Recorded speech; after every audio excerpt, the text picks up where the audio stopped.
দর্শক এনটিভি অনলাইনে সবাইকে স্বাগতম জানাচ্ছি। এই মুহূর্তে আমি অবস্থান করছি মৌলভীবাজার জেলার কুলাউড়া উপজেলার যে কুলাউড়া জংশন স্টেশনটি রয়েছে।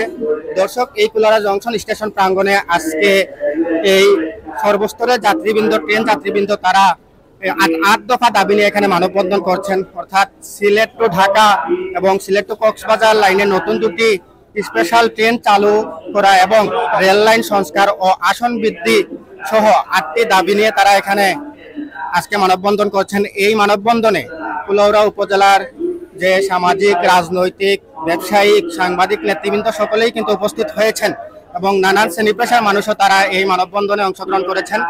এখন আমি আপনাদের সামনে তুলে ধরার চেষ্টা করব এই মানববন্ধনে যারা উপস্থিত হয়েছেন এবং যারা তাদের বক্তব্য তুলে ধরছেন তাদের বক্তব্যটুকু আপনাদের সামনে তুলে ধরা।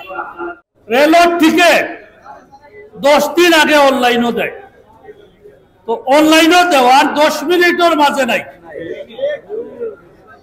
এই যে অবস্থা, পরে দেখা যায় 400 টাকার টিকিট 800 টাকা দিলে নিলে অনলাইন করিয়াও দুর্নীতির তরে উদ্ধার হওয়া যান না। রেলের দুর্নীতিটা দূর করা দরকার। একটা স্টেশন, একটি বিমানবন্দর, একটি বাস স্টেশন, এগুলো এলাকায় সীমাবদ্ধ থাকে না, এগুলো জাতীয় প্রতিষ্ঠান হয়ে যায়। কিভাবে? এই ট্রেন স্টেশন দিয়ে পৃথিবীর বিভিন্ন জায়গার মানুষ চলাচল করে। আপনি এখানে এটা কি শুধু কুলাউড়ার মধ্যে রাখবেন? না, এটা তো আন্তর্জাতিক চরিত্রের সংগঠন। এই ট্রেন দিয়ে যাতায়াত করবে। ট্রেনের অবস্থা দেখেন, গোটা বাংলাদেশে যত জরাজীর্ণ ট্রেন আছে, মাশাআল্লাহ আমাদের সিলেট বিভাগবাসীর কপালে আছে যত খারাপ ট্রেন।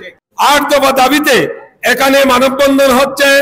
আমরা বাংলাদেশ জাতীয়তাবাদী দলের পক্ষ থেকে আপনাদের সেই ন্যায্য এই ৮ দফা দাবির প্রতি পূর্ণ একাত্মতা ঘোষণা করছি এবং অবিলম্বে এই দাবি যাতে বাস্তবায়ন করার জন্য আমরা কর্তৃপক্ষের কাছে অনুরোধ রাখবো। সিলেটবাসী সত্যি আমরা হতভাগা। আমরা আসলে শুধু রেলপথ নয়, সড়ক পথ বলেন, সকল ক্ষেত্রে আমরা উন্নয়ন থেকে বঞ্চিত। দীর্ঘদিন থেকে আমরা দাবি করছি সিলেটের উন্নয়নের জন্য, কিন্তু আমরা আসলে বঞ্চিত হচ্ছে। আমাদের সেই দাবিগুলো বাস্তবায়ন করা হচ্ছে না। আপনি জানেন যে আমরা সড়ক পথে অন্যান্য জেলা বা অন্যান্য বিভাগে গেলে দেখা যায় কি উন্নয়ন হয়েছে। 80 শতকে 90 শতকে যখন এই ইন্টারসিটি চালু হয়, মানুষ আশা বেঁধেছিল যে এখানে আমাদের রেল লাইন উন্নত হবে। কিন্তু আমরা দেখি বিশেষ করে বিগত সরকারের আমলে সব জায়গায় যেখানে রেলের কোনো প্রয়োজন নেই, যেখানে রেল লাইনের কোনো প্রয়োজন ছিল না, সেইখানে ডাবল গেজ রেল লাইন হয়েছে।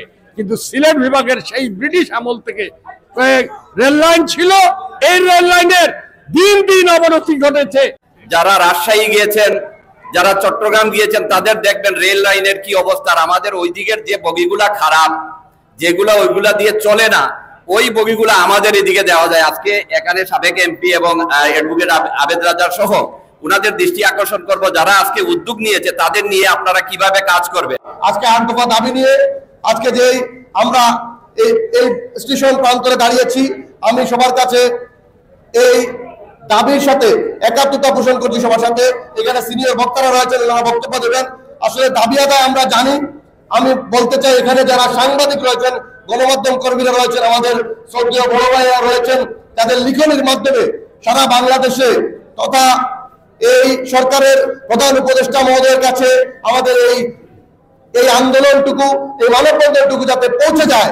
জনগুরুত্বপূর্ণ যে কোনো বিষয়ে কুলাউড়ার দল মত নির্বিশেষে আমরা যে এক প্ল্যাটফর্মে আমরা দাঁড়াতে পারি, তারই একটি বাস্তব প্রমাণ হচ্ছে আজকের এই মানববন্ধন। তাই অনলাইনের মাধ্যমে, সামাজিক যোগাযোগের মাধ্যমে এই বাংলাদেশের রেলওয়ে মন্ত্রণালয়ের সংশ্লিষ্ট কর্মকর্তা যারা রয়েছেন, তাদের দৃষ্টি আকর্ষণ করে শুধু বলবো, অনতিবিলম্বে যে দাবিগুলো তাৎক্ষণিকভাবে পূরণ করা সম্ভব, সেই ব্যাপারে আপনারা পদক্ষেপ গ্রহণ করবেন।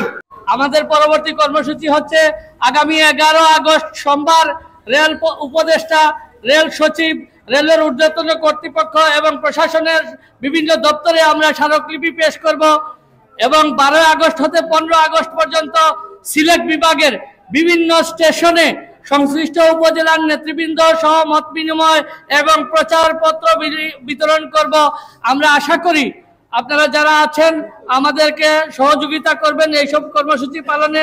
এছাড়াও রেলওয়ে কর্তৃপক্ষ এবং প্রশাসনের সাথে মত বিনিময় এবং 16 আগস্ট বেলা 11 ঘটিকার সময় আগামী 16 আগস্ট বেলা 11 ঘটিকার সময় আমরা রেলওয়ের এই ওভারব্রিজের কাছে একটি প্রতিবাদ সমাবেশ করব।